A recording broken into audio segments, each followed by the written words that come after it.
ទីរក់ទឹមតែការត្រឹមតែ21ថ្ងៃត្រូវរងាក៏ស្លាប់បន្ទាប់ពីអ៊ីស្រាអែលបិទមិនអោយអង្គការអន្តរជាតិទៅផ្ដល់ជំនួយឲ្យប្រជាពលរដ្ឋស្លូតត្រង់របស់ហ្គាហ្សាសង្គ្រាមនៅហ្គាហ្សាគឺមានរយៈពេលយូរមែនទែនហើយប្រជាពលរដ្ឋគឺរងទុក្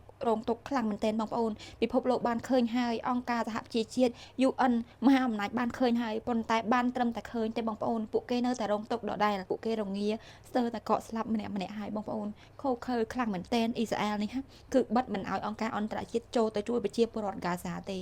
តែពិភពលោកបានឃើញហើយតែយ៉ាងម៉េចបងប្អូនពួកយើងក៏បានឃើញពិភពលោកក៏បានឃើញប៉ុន្តែយើងបានត្រឹមតែអាណិតយើងមិនអាចជួយពួកគេបានទេអញ្ចឹងមានតែពួកយើងខ្លាំងខ្លួនឯងមានតែយើងខ្លាំងខ្លួនឯងទេទៅអាចជួយខ្លួនឯងបានហើយនិយាយទៅគឺមានតែចូលរួមរំលែកទុកឲ្យអាណិតទៅដល់ក្មេងៗនៅឯប្រទេសហ្គាហ្សាតែប៉ុណ្្នឹងឯងបងប្អូនពួកយើងជួបសង្គ្រាមត្រឹមតែប្រហែលថ្ងៃទេប៉ុន្តែខូចចិត្តស្ទើរតែកើតជំងឺផ្លូវចិត្តដែរបងប្អូនអត់ឲ្យអត់ធំជាមួយនឹងទាហានជាមួយនឹងប្រជាពលរដ្ឋរបស់យើងដែលរងទុក្ខប៉ុន្តែនៅហ្គាហ្សាគឺរងទុក្ខជាងយើងឆ្ងាយខ្លាំងមែនទែនហ្មងក្មេងៗនិយាយទៅស្ទើរតែមិនហ៊ានមើលបងប្អូនអត់ឲ្យអត់ធំខ្លាំងមែនទែនហ្មងអញ្ចឹងហើយបានប្រទេសយើងព្យាយាមកិច្ចពីសង្គ្រាមដោយសារតែលទ្ធផលនៃសង្គ្រាមវាមានតែភាពសោកសៅនិងអត់ឲ្យអត់ធំ